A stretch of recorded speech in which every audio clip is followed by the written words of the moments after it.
Disclaimer: this video is for education and storytelling only. It does not replace medical advice.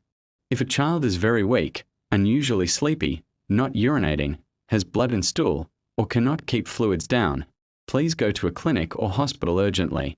If you're a parent, I beg, don't watch this like ordinary gist. Because one day your child can be fine at 7 p.m., laughing, eating, playing. Then by midnight you start hearing a sentence that can change your whole life. It was 12:47 a.m. A mother stood in the dark with a cup of water shaking in her hand.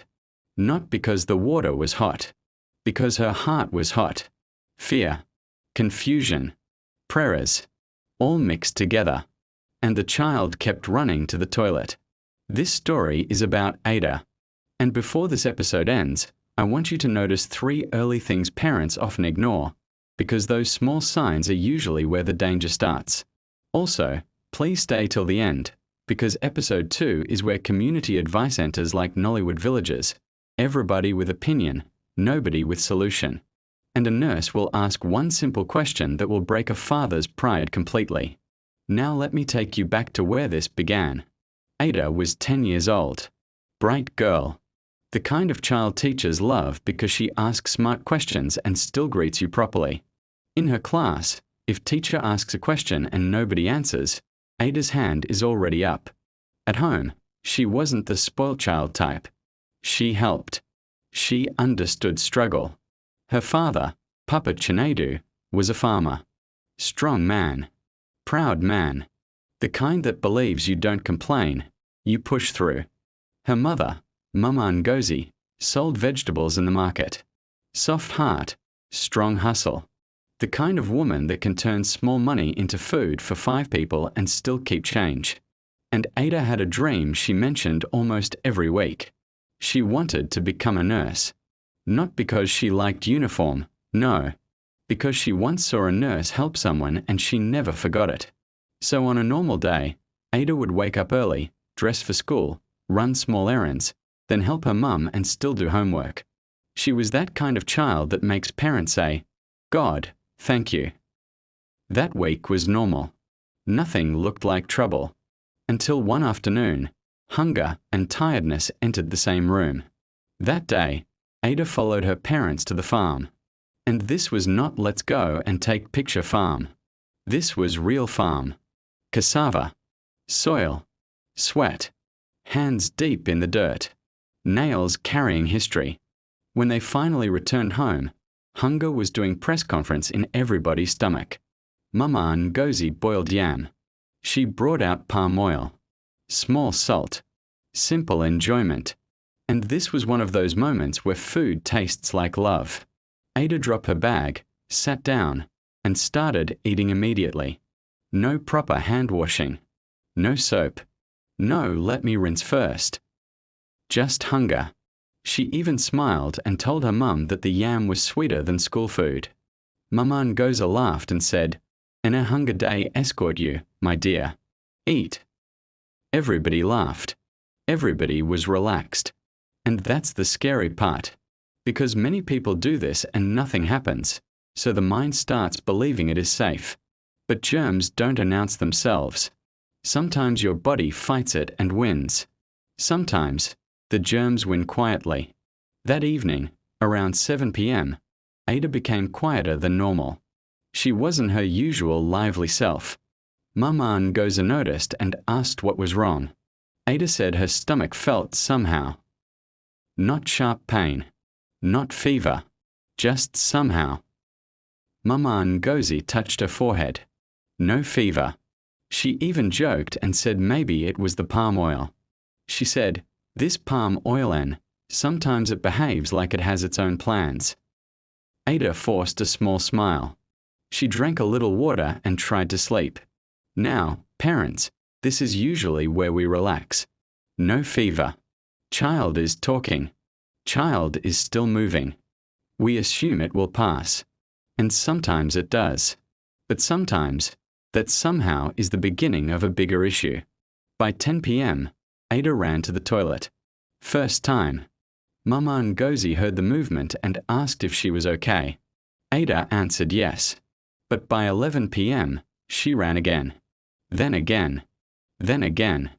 And this time, it wasn't normal stool. It was watery. The kind of watery stool that sounds like a tap. Ada started whispering that she was ashamed. She kept apologizing. She said she was sorry. Parents, let me tell you something small but important. Children often don't report diarrhea early because they feel embarrassed. They think they did something wrong. They don't want to disturb their parents. So if a child starts acting unusually quiet or unusually restless, please ask questions gently. No shame. No shouting. Mama Ngozi now panicked. She woke her husband. She told him Ada was purging. Papa Chinedu was tired and half asleep. He waved it away. He said maybe Ada was trying to avoid going to the farm the next day. He called it laziness. And let's be honest, this line has happened in many homes. Not because parents are wicked. Because stress can make people interpret sickness as drama. But watery diarrhea in a child is not something to ignore for long. It can turn serious quickly because the child's body is small. Ada went back and forth to the toilet. And as the night continued, something else joined. Vomiting. Ada asked for water. She sipped small. Then she vomited. Now Mama Ngozi's fear became louder than her voice. Because vomiting plus watery stool means the body is losing water fast. At this point, Mama Ngozi wanted to go to the clinic immediately. Papa Chinedu still insisted they should wait till morning. He said, "It will pass." As we say in Pidgin, ego pass. But here is the truth. Diarrhea is not always a tomorrow sickness, especially for children. Let me pause the story for 40 seconds and explain something in a simple way. Diarrhea means passing loose or watery stool frequently, often 3 or more times in a day. The biggest danger is not the toilet. The biggest danger is dehydration. That is when the body loses too much water and salts. And when a child becomes dehydrated, things can move fast. So what are early signs the body is drying out? 1. Dry mouth. 2. Unusual weakness. 3. Less urine. Sometimes, the child may cry with fewer tears. Sometimes the eyes may start looking sunken. These things can be subtle at first. Now back to Ada. Around 2 a.m., Mama Ngozi noticed Ada's lips were dry. Her mouth looked dry. Ada's voice was softer. She asked for water again, but she couldn't keep it down. Mama Ngozi tried to give her small sips. Ada vomited. Papa Chinedu tried to keep calm, but you could hear it in his voice. Worry was entering. He still didn't want to accept it was serious. Because acceptance comes with fear. And fear comes with cost.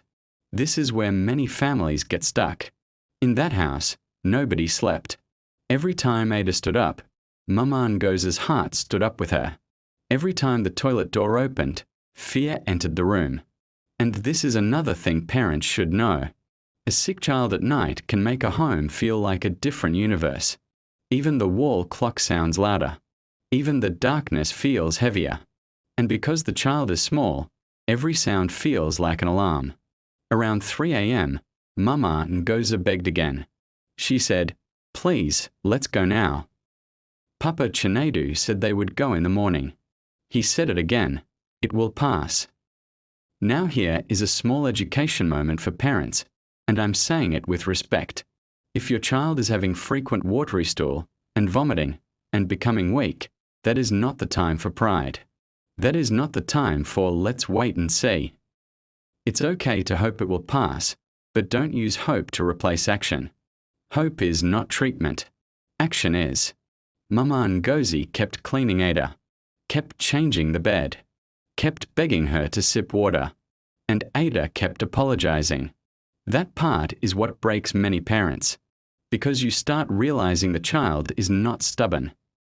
The child is fighting something inside. At one point, Ada even asked in a small voice if she would be okay. And Mama Ngozi answered the way mothers answer.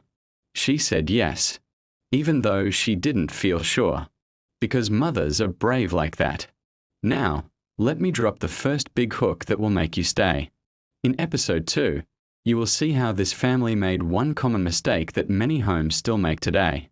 It is not the dirty hands mistake. It is the second mistake. And it is more dangerous. So don't miss episode 2. Back to the night. As morning approached, Ada didn't improve. And one thing became obvious. This wasn't ordinary stomach upset. This was something that needed help. But help was being delayed. Mama Ngozi sat by Ada like a guard. She kept watching for small signs. Is she breathing well? Is she responding? Is she drinking? Is she going to the toilet again? And this is the second early lesson for parents. When a child has watery diarrhea, you must pay attention to urine.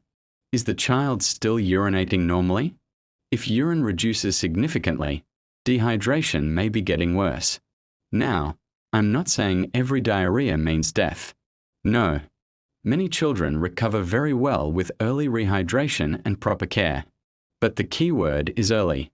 Early action changes outcomes. Late action creates regrets. And that is why this story is heavy. Because the tragedy is not just the infection.